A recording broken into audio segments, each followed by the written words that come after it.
Yeah. Greetings in the precious name of Jesus Christ. ಯೇಸುವಿನ ಸುಮಧುರ ನಾಮದಲ್ಲಿ ನಿಮ್ಮೆಲ್ಲರನ್ನ ಸ್ವಾಗತಿಸುತ್ತೇನೆ. Welcome to this Kannada Sunday service of Ebenezer Ministries. ಎಬೆನ್ಸನ್ ಸೇವೆಯ ಈ ಒಂದು ಕನ್ನಡ ಸೇವೆಗಾಗಿ ನಿಮ್ಮೆಲ್ಲರನ್ನ ನಾನು ಸ್ವಾಗತಿಸ್ತೇನೆ. For today's meditation, let us turn to the Gospel according to Saint Luke, chapter 8, verse 13. ಇವತ್ತಿನ ವಾಕ್ಯ ಧ್ಯಾನಕ್ಕಾಗಿ ನಾವೆಲ್ಲರೂ ಲೂಕನ ಬರೆದ ಸುವಾರ್ತೆ 8ನೇ ಅಧ್ಯಾಯ 13ನೇ ವಚನವನ್ನು ನಾವು ನೋಡಿಕೊಳ್ಳೋಣ. And those on the rock are those who, when they hear, receive the word with joy, yet these have no root, who believe only for a while, and in time of trial they draw back. ಲೂಕ 8:13 ಕೆಲವರು ವಾಕ್ಯವನ್ನು ಕೇಳಿದಾಗಲೇ ಅದನ್ನು ಸಂತೋಷದಿಂದ ಅಂಗೀಕರಿಸುತ್ತಾರೆ. ಇವರಿಗೆ ಬೇರಿಲ್ಲದ ಕಾರಣ ಸ್ವಲ್ಪ ಕಾಲ ಮಾತ್ರವೇ ನಂಬಿಕೊಂಡಿದ್ದು ಶೋಧನೆಯ ಕಾಲದಲ್ಲಿ ಬಿದ್ದು ಹೋಗುತ್ತಾರೆ. ಇವರೇ ಬಂಡೆಯ ನೆಲವಾಗಿರುವವರು. A sower went out to sow seed. ಬಿತ್ತುವವನು ಬಿತ್ತಲಿಕ್ಕಾಗಿ ಆತನು ಹೊರಟು ಹೋಗುತ್ತಾನೆ. Some seeds fell on the rock. ಕೆಲವು ಬೀಜಗಳು ಬಂಡೆಯ ನೆಲದ ಮೇಲೆ ಬಿದ್ದವು. As soon as it sprouted, it withered away because it had no moisture. ಅದು ಬಿತ್ತಿದ ತಕ್ಷಣ ಅದು ಮೊಳಕೆ ಬಂದು ಅದು ಬೆಳೆಯಿತು, ಆದರೆ ತೇವವಿಲ್ಲದ ಕಾರಣ ಅದು ಒಣಗಿ ಹೋಯಿತು. The seed is the word of God. ಆ ವಾಕ್ಯವೆಂದರೆ ದೇವರ ವಾಕ್ಯ, ಬೀಜವೆಂದರೆ ದೇವರ ವಾಕ್ಯವಾಗಿದೆ. The sower is the minister of the gospel. ಈ ಬಿತ್ತುವವನು ಅಂತ ಹೇಳಿದ್ರೆ ದೇವರ ವಾಕ್ಯವನ್ನು ಸಾರುವಂತ ಸುವಾರ್ತಿಕನಾಗಿದ್ದಾನೆ. The rock are the people who, when they hear the word, receive it with joy. ಈ ಬಂಡೆ ಎಂಬುದಾಗಿ ಹೇಳಿದ್ರೆ ಜನರು ವಾಕ್ಯವನ್ನು ಕೇಳಿ ತಕ್ಷಣ ಅವರು ಸಂತೋಷದಿಂದ ಸ್ವೀಕರಿಸುತ್ತಾರೆ. But they have no roots. ಆದರೆ ಅವರಿಗೆ ಬೇರಿಲ್ಲದೆ ಇರುವಂತವರಾಗಿದ್ದಾರೆ. They believe it for a while, and in time of trial and persecution fall away. ಅವರು ನಂಬುತ್ತಾರೆ, ಆದರೆ ಯಾವಾಗ ಹಿಂಸೆ ಕಷ್ಟಗಳು ಬರುತ್ತಾರೋ ಆಗ ಅವರು ಬಿದ್ದು ಹೋಗುತ್ತಾರೆ. They are falling from grace and holy living. ಅವರು ಕೃಪೆಯಿಂದ ಮತ್ತು ಪವಿತ್ರ ಜೀವಿತದಿಂದ ಹೊರಗುಳಿಯುತ್ತಾರೆ. Cleaving to their former less pleasures of sin and love the world, neglecting whatever good can be found in God. ಅವರು ಲೋಕವನ್ನ ಮತ್ತು ಲೋಕದ ಆಕರ್ಷಣೆಗಳಿಂದ ಒಳಗಾಗಿ ಅವರು ದೇವರ ಒಂದು ಸನ್ನಿಧಿಯಿಂದ ಹೊರಗೆ ಹೋಗಿ ಫಲ ಕೊಡದವರಾಗುತ್ತಾರೆ. Stumbling of strong Christians bring reproach to the body of Christ. ಬಿದ್ದು ಹೋಗುವಂತ ಕ್ರೈಸ್ತರು ದೇವರ ನಾಮಕ್ಕೆ ದೂಷಣೆಯನ್ನು ತರುವಂತವರಾಗಿದ್ದಾರೆ. They are not vacant when the wrath of God is poured out. ಅವರ ಒಂದು ದೇವರ ವಾಕ್ಯಕ್ಕೆ ಎಚ್ಚರಿಕೆಯನ್ನು ಅವರು ತೆಗೆದುಕೊಳ್ಳದೆ ಅವರು ನಾಶವಾಗಿ ಹೋಗುತ್ತಾರೆ. They are insensible of sin and its consequences. ಅವರು ಪಾಪದ ಬಗ್ಗೆ ಅವರು ಅರಿವಿಲ್ಲದವರಾಗಿ ಅವರು ಪಾಪಕ್ಕೆ ಒಳಗಾಗದವರಾಗಿದ್ದಾರೆ. They are in a dying and withering condition. ಅವರು ಸತ್ತು ಹೋಗುವಂತ ಮತ್ತು ಒಣಗಿ ಹೋಗುವಂತ ಸ್ಥಿತಿಯಲ್ಲಿರುವಂತವರಾಗಿದ್ದಾರೆ. With an evil heart of unbelief, they depart from the living God. ಅವರು ನಂಬಿಕೆ ಇಲ್ಲದಂತ ಹೃದಯ ಉಳ್ಳವರಾಗಿ ದೇವರಿಂದ ದೂರ ಹೋದವರಾಗಿದ್ದಾರೆ.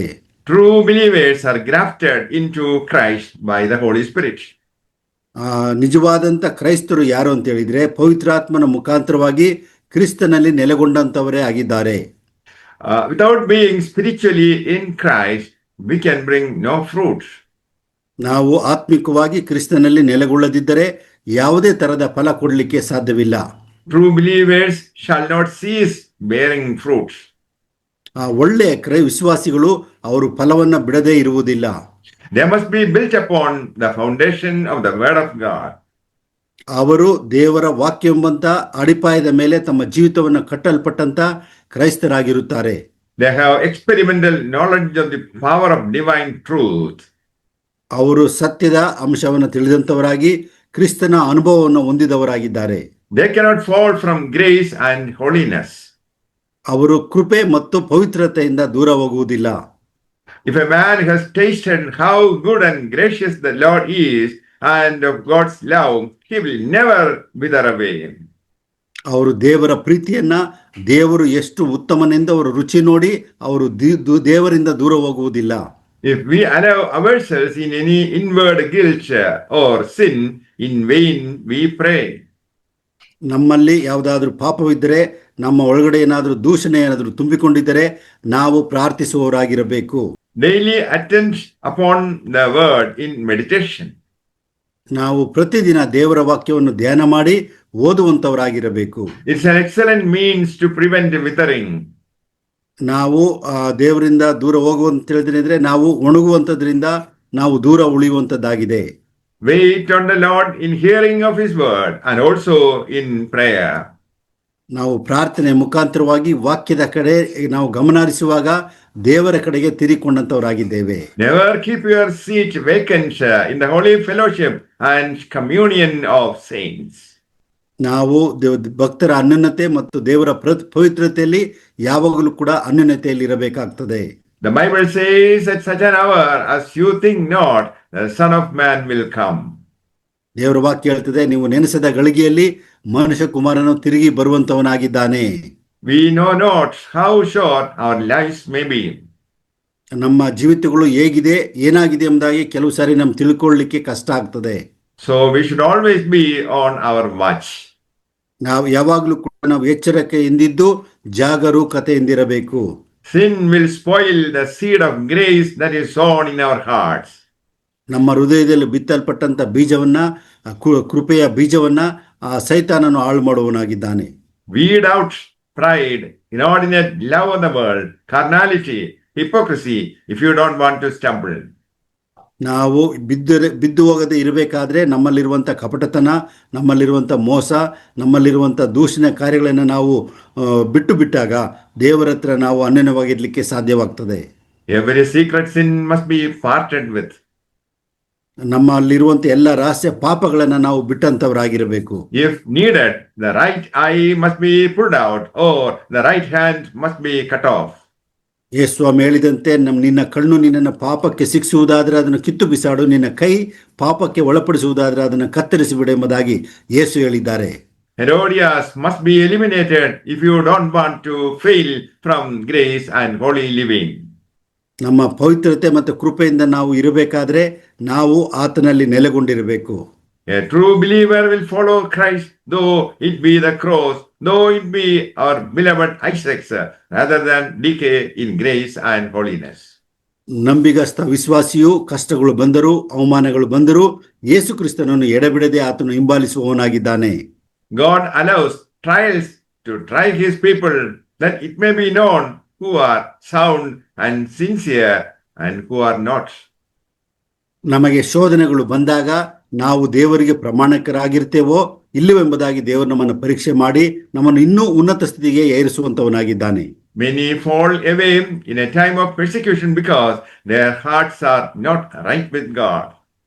ಅನೇಕರು ಹಿಂಸೆ ಕಾಲ ಬಂದಾಗ ಬಿದ್ದು ಹೋಗುತ್ತಾರೆ. ಕಾರಣ ಏನಂತ ಹೇಳಿದ್ರೆ ಅವರ ಹೃದಯಗಳು ದೇವರ ಹತ್ರ ಸರಿಯಾಗಿರುವುದಿಲ್ಲ. May the Lord bless you all with these words. Amen. ಈ ಒಂದು ವಾಕ್ಯಗಳಿಂದ ದೇವರು ನಿಮ್ಮೆಲ್ಲರೂ ಕೂಡ ಆಶೀರ್ವದಿಸಲಿ. ಆಮೆನ್. ಪ್ರಾರ್ಥನೆ ಮಾಡಿಕೊಳ್ಳೋಣ.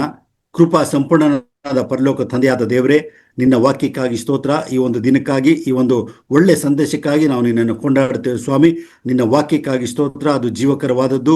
ಅದು ಭೂಮಿ ಆಕಾಶ ಅಳೆದು ಹೋದರೂ ಅದು ಬಿದ್ದು ಹೋಗುವುದಿಲ್ಲ ಸ್ವಾಮಿ. ನಿನ್ನ ವಾಕ್ಯ ಮತ್ತು ಬೀಜ ಒಬ್ಬ ಮನುಷ್ಯನಲ್ಲಿ ಬಿತ್ತಲ್ಪಟ್ಟಾಗ ಸ್ವಾಮಿ, ಅದು 30ರಷ್ಟು 60ರಷ್ಟು 100ರಷ್ಟು ಫಲ ಕೊಡುವಂಥದ್ದಾಗಿದೆ. ಅದಕ್ಕಾಗಿ ಸ್ತೋತ್ರ ಸ್ವಾಮಿ.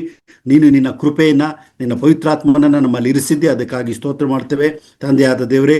ನಾವು ಆ ಒಂದು ದಾರಿ ಮಗ್ಗಲಲ್ಲಿ ಬಂಡೆಯ ಮೇಲೆ ಮುಳ್ಳು ಪೊದೆಗಳಲ್ಲಿ ಬಿದ್ದದ ಬೀಜವಾಗಿರದೆ ನಮ್ಮ ಹೃದಯವು ಯಾವಾಗಲೂ ಉತ್ತಮವಾದಂಥ ಹೃದಯವಾಗಿದ್ದು ನಿನ್ನ ವಾಕ್ಯಗಳನ್ನು ಸ್ವೀಕರಿಸಿ ಧ್ಯಾನಿಸಿ ನಿನ್ನ ಪವಿತ್ರಾತ್ಮನ ಶಕ್ತಿಯಿಂದ ನಾವು ಹೆಚ್ಚಿನ ಫಲಭರಿತವಾದಂಥ ಕ್ರೈಸ್ತರಾಗಿರುವಂತೆ ನೀನು ಸಹಾಯಿಸು. ನಿನ್ನ ಆತ್ಮನ ಸಹಾಯ ಕೃಪೆ ನಮ್ಮೊಂದಿಗಿರಲಿ. ನೀವು ಫಲ ಕೊಡುವವರಾಗಬೇಕೆಂತಲೂ ಆ ಫಲವು ನಿಲ್ಲುವಂಥದ್ದಾಗಬೇಕೆಂತಲೂ ನೀನು ಲೋಕಕ್ಕೆ ಬಂದೆ. ಅದಕ್ಕಾಗಿ ಸ್ತೋತ್ರ. ನಾವು ನಿನ್ನಲ್ಲಿ ನೆಲೆಗೊಂಡಿದ್ದರೆ, ನಿನ್ನ ವಾಕ್ಯಗಳಲ್ಲಿ ನೆಲೆಗೊಂಡಿದ್ದರೆ ಹೆಚ್ಚಿನ ಫಲ ಕೊಡಲಿಕ್ಕೆ ಸಾಧ್ಯ ಆಗ್ತದೆ ಎಂಬುದನ್ನು ತಿಳಿಯಪಡಿಸಿದ್ದಕ್ಕಾಗಿ ಸ್ತೋತ್ರ ಮಾಡುತ್ತಾ ನಮ್ಮ ಜೀವಿತಗಳನ್ನು ನಿನ್ನ ಕೈಯಲ್ಲಿ ಒಪ್ಪಿಸಿಕೊಟ್ಟು ನಾವೆಲ್ಲರೂ ಕೂಡ ಸ್ವಾಮಿ ನೀನು ಕೊಡುವಂಥ ಸಮೃದ್ಧಿ ಜೀವಿತವನ್ನು ಹೊಂದಿಕೊಂಡು ನಿನ್ನ ಬರುಣದಲ್ಲಿ ನಾವು ಸಿದ್ಧರಾಗಿ ಶುದ್ಧರಾಗಿ ಬಾಳಲಿಕ್ಕೆ ನೀನು ನಮ್ಮನ್ನು ನಡೆಸಬೇಕಾಗಿ ಈ ಪ್ರಾರ್ಥನೆಯನ್ನು ನಮ್ಮ ಪ್ರಭು ರಕ್ಷಕನಾದಂಥ ನಜರೇತಿನ ಯೇಸು ಕ್ರಿಸ್ತನ ಹೆಸರಿನಲ್ಲಿ ಬೇಡಿ ಹೊಂದಿದ್ದೇವೆ. ಆಮೆನ್. ಆಮೆನ್.